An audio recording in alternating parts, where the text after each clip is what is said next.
Yeah. Okay. So anyway, about this set, we got Beezy and Omar. Marth Sheik, a matchup that has been under the public eye for quite some time. Mm. Um, you know, as of late, I think everybody has pretty much come to the agreement that it's Sheik favored. There was a little bit of time in like 2014, 2015, maybe even 2016, where some people were saying it's even or Marth favored. But I don't think anybody thinks that right now. Marth's like ground movement advantage and disjoint advantage doesn't seem to be quite enough to offset Sheik's those how forthcoming her kill Oh setups my. and grab, offstage game and grab game is. Also, one other thing to note, Sheik is like ridiculous in scraps, and her roll and her spot dodge are really good. And Marth is not very good in those situations. Okay, so good coverage right there with that pivot grab on the roll, but that's something that Marth has to be really disciplined about. Yeah, it's And definitely Marth just like random. it's definitely a contentious matchup, but like we've seen in past Beezy sets, seems to be just the floaty and unconventional Marth, like I guess a come up career style for Marth. Ooh. Like we were saying earlier, most Marths come into the scene absolutely slicing up these spaces, but Beezy with their notable win being against Toussaint of all people. So definitely more familiar with a versus midweights and floaty playstyle. So I think this might be a very illuminating matchup to see just how skilled Beezy actually is. Yeah, so Omar did get a little bit lucky having Steech GQ, who would have been Omar's opponent to get into winner's top 8. That said, I think Omar's skill set as a player, I've played Omar quite a bit, is conducive to playing well against Marth. Assuming he doesn't kill himself at the ledge a lot like he did against Ultra.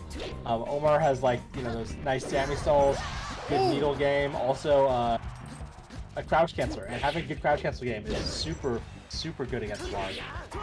Very rewarding. As well as, just flowchart punishes. Most Cheeks have those, but Omar definitely does. Alright, good trade from Omar, but still has a whole ass Marth stock to take care of before sending us the last stock here. I'm also not really used to this matchup starting on this stage. I feel like it usually starts on Battlefield. Oh! Okay, it looked like that might have been a missed ledge cancel double dip. Okay, and then... Yeah, Beezy throwing away a charity stock. And okay, yeah, that was a slobber knocker for a first game. We'll see if the rest of the set has a momentum comparable to that, or if that was just some Yoshi's Story shenanigans. Yeah, it's just based on the tempo of that match, it seemed Beezy was almost certainly in control. But Omar had his moments, looking at some great counter punches and some extensions. And I think Dreamland is going to be the stage to hopefully lengthen out those neutral interactions, find those grabs, and get started. Yeah, that was a really interesting grab setup, like how Omar just ran into the corner and then immediately called out Beezy's forward movement, good jump, and grabbed him out of it. Okay, good ground movement from Beezy there, finding this grab. Really hard to tech chase Sheik, okay, but goes to the second option. Still though, Marth doesn't get very much percent off his throws. They really just don't do a lot of percent. Oh, great fade back from Beezy. Absolutely eating up that dash there. Yeah, that was awesome the way Beezy got that rising fair with the tipper. She can have a really low hurt box, so it can be hard to find rising arrow from her. I haven't seen Omar's recovery yet in ledge play. I'll tell you, even though if there's a lot of SDs in that ultra, Omar tends to be really polished in these situations. So, we'll see if he can leverage that. So he spotted Dolphin Slash to trade out that first stock, but down air, needle turnaround, finds the needle snipe. Can he clean up the stock? No, not quite. Beezy with another lease on life, finds the sweet spot back again. And we're back in center. Yeah, really big there from Omar not finding that stock. I definitely think he should have had it. But then he let Beezy land on the stage, which made it a more difficult reset. Oh! Yeah, no jump off backer there. Ooh, run off slap though. Yeah, Omar ties up the stocks, but Beezy throwing in all those different recovery mixes, making it so ambiguous for Omar to steal away those stocks on edge guards. Okay, oh nice dash back into the dash attack right there. That's basically descending fair. Oh, but then gets a tip on the slide off, I think. So right here, we're kind of seeing that like Sheik isn't really getting the punish game disparity that she likes to see in the matchup. So Beezy's managing to hit pretty hard, and Omar is like having at least a little bit of a struggle to get these kills. Let's see if we can get this one. Definitely something to keep in mind is Beezy getting a lot of mileage off of reaction tech chase off down throw against Sheik, and that's really only something we've seen at the high level from Logan specifically. Logan out of the East Coast, I believe one of the Carolinas. Oh, she's so fast.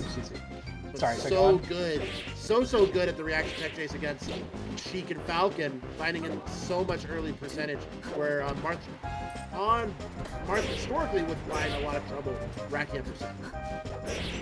Yeah, it can make a big difference, but finds that kill that kind of solidifies his lead. But on the other hand, you know, Sheik, she's just like, it's just not really reliable tech chaser, and the risk of being reversaled is kind of high, so you do have to be careful. So good discretion will be very important. Okay, that's matching the down tilt. I've been surprised that Omar's needles have missed off stage a couple times when they looked like he was in a prime spot to land one. That could be a difference maker as well. Off stage needles. Ooh, great needle there, but let's get the SDI down. Oh my god, what a crazy reversal! Yeah, both these players having nice slide off tech. Okay. Yeah, you know, I play Marth and I go for that kind of often, and I'll say it doesn't work for me much, so nice to see a much better Marth still missing it. Okay, what's gonna get here? Up to looking good, but that's the up air after the up tilt.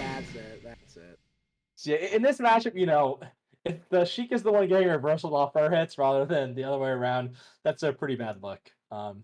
You know, Sheik tends to be like a queen of reversals, and Marth at best usually gets resets to neutral, so that's really problematic for Marth or for Sheik.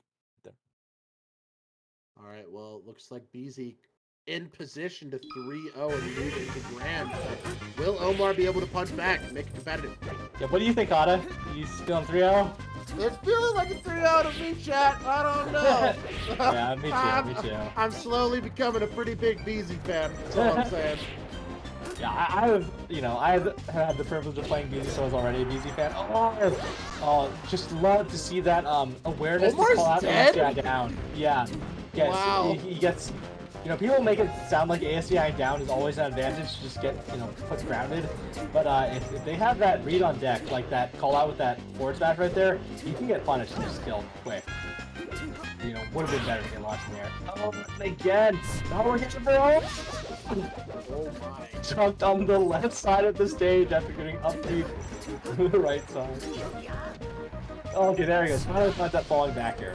Yeah, you know, I was talking about Eddie Mexico and how he could do that as Luigi. So Omar has the same idea. Takes a few tries to get it, though. Ooh, that was cool. Yeah, I like forward air there. I was good for up air there. Yeah, that was smart. Okay. Yeah. Some swag ledge cancel movement there. Oh, that's a kill. Okay. Oh god, Beezy's trying to send us to Grams real quick. Maybe he's got a date later. I don't know. He's trying to end this pretty. Oh my god, this been 0 to death. Okay, not quite. Oh yeah, that was lined up to edge cancel. That's all I'm saying. The thing with Beezy is like it seems like even when Beezy's combos aren't working out, like the cost of whiffing is really there to discourage him. It seems like he can usually pick it up or, you know, at least get back to control. Okay. According to Master Swagster, he's got a CS:GO date later tonight. Might have to wrap up this tournament pretty quick. Yeah, I mean, I'm trying to go do stuff after the tournament too. So Beezy, you know, keeping our schedules on time right here. Yeah, I've got to illegally watch the Mario movie, so that's not good. Well, that's a good plan. Okay. That's great. Okay, so I would like to see Omar at least, like, you know, maybe Omar can learn some things for, like, a potential run back later if Omar could get it back to grand finals. Like, you don't have to... Nice. So you don't have to win right there, but try to get some information. try to think about what you'll do better next time, because that was all Beezy. That was you roll that dice 100 times and comes up Beezy every single time. That's a brutal one. Like, but yeah, hey, one-sided right there. That every single game, every single set is data. You can always learn from every single set you play, and there's a lot of learning to be done. It was awesome there though that, like, game 1 was a little bit scrappy, some weird stuff happened. Game 2, it looked like Omar made a few adjustments and they helped a little bit, but then like game 3, Beezy was like, nah, this you're not on this level. Like, your adjustments were in the big picture meaningless. I got this unlocked.